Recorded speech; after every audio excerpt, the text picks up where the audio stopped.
guys, welcome to saara'sstyle. இன்னைக்கு நம்ம இந்த வீடியோல என்ன பார்க்க போறோம்னா ஒரு சூப்பரான வத்தக்குழம்பு எப்படி செய்யறதுன்னு பார்க்க போறோம்.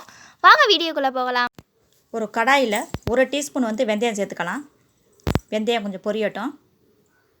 வதக்கி விட்டுக்கலாம். இப்போ பொரிஞ்சிருச்சு. எடுத்து நான் தனியாக வச்சுக்கலாம். இன்னொரு கடாயில் தேவையான அளவு நல்லெண்ணெய் உள்ளே சேர்த்துக்கலாம். எண்ணெய் கொஞ்சம் கூட இருக்கணும், அப்போ தான் வத்த குழம்பு சூப்பராக வரும். 1/4 டீஸ்பூன் வெந்தயம், ஒரு 15 சின்ன வெங்காயம் கட் பண்ணி வச்சுருக்கேன் உள்ளே சேர்த்துக்கலாம். ஒரு 10 பல் பூண்டு உள்ளே சேர்த்துக்கலாம். கருவேப்பிலை ஒரு கொத்து உள்ளே சேர்த்துக்கலாம்.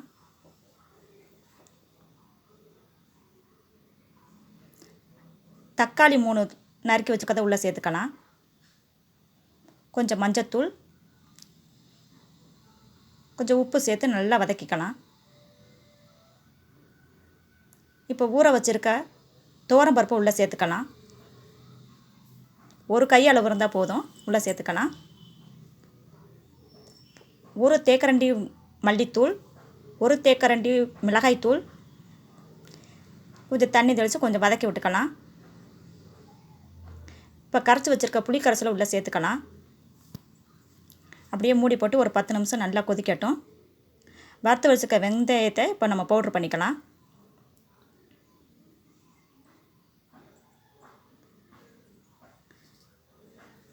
இப்போ பவுட்ரை உள்ளே சேர்த்துக்கலாம். அப்படியே கொதிக்கட்டும்.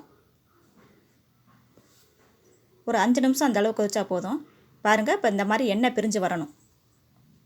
இதுதான் கரெக்டான பதம் நமக்கு. பாருங்கள், சூப்பரான வத்த குழம்பு ரெடி ஆகிடுச்சு. இந்த வீடியோ உங்களுக்கு பிடிச்சுன்னா லைக் பண்ணுங்கள், ஷேர் பண்ணுங்கள், கமெண்ட் பண்ணுங்கள், சப்ஸ்கிரைப் பண்ணுங்கள், மறக்காமல் பெல் ஐக்கானை கிளிக் பண்ணிக்கோங்க. தேங்க்யூ.